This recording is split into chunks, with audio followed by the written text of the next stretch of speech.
in darkest Wales. As my parents converse across me in worried whispers, not even arguing, I consider the disturbing fact that not one thing about me is special. A British, standard, pear-shaped body, size 12 on the bottom and 10 on the top, khaki-coloured eyes which are neither green nor brown, average mousy hair, way overdue a cut and highlights, but I haven't sorted out a hairdresser here in Manchester yet. Even my name's boring. There are like at least 3 other girls called Jess in my new 6th form class. I pull off the oxygen mask to stare at my parents. Am I going to die? Mum opens her mouth, but Dad gives her a warning look. No, love, he says. You're not going to die. And when you're better, we'll go on holiday, wherever you like. Barcelona, Venice, New York. We could go to Disneyland, swim with dolphins. He sounds like an advert for the Make-A-Wish Foundation. Bollocks. I really am going to die. I'm going to die at the age of 16. I've achieved nothing in my life, and even my roots need doing.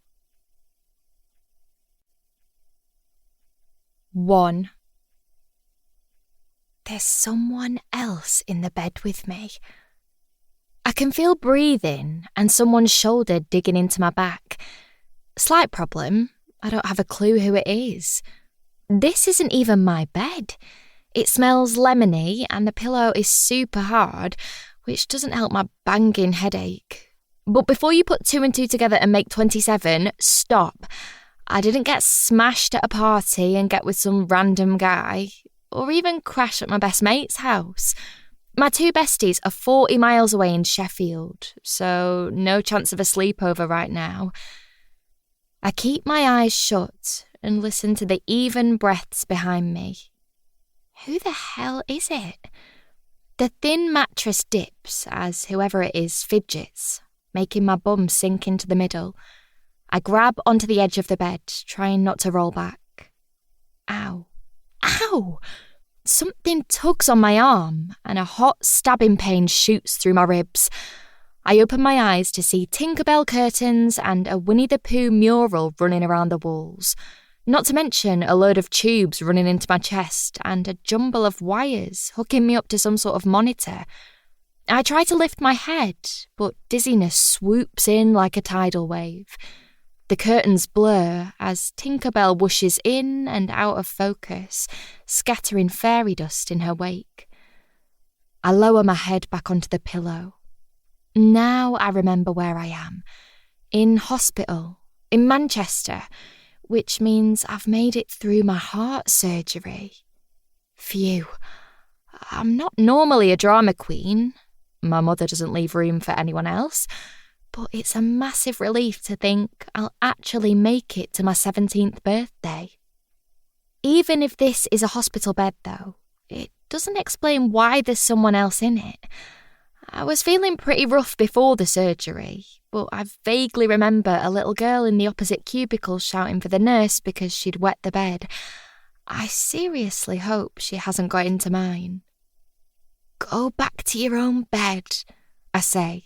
My throat dry and scratchy. There's a pause before whoever it is gives a muffled sniff. Hey, I say, are you crying? Don't be ridiculous.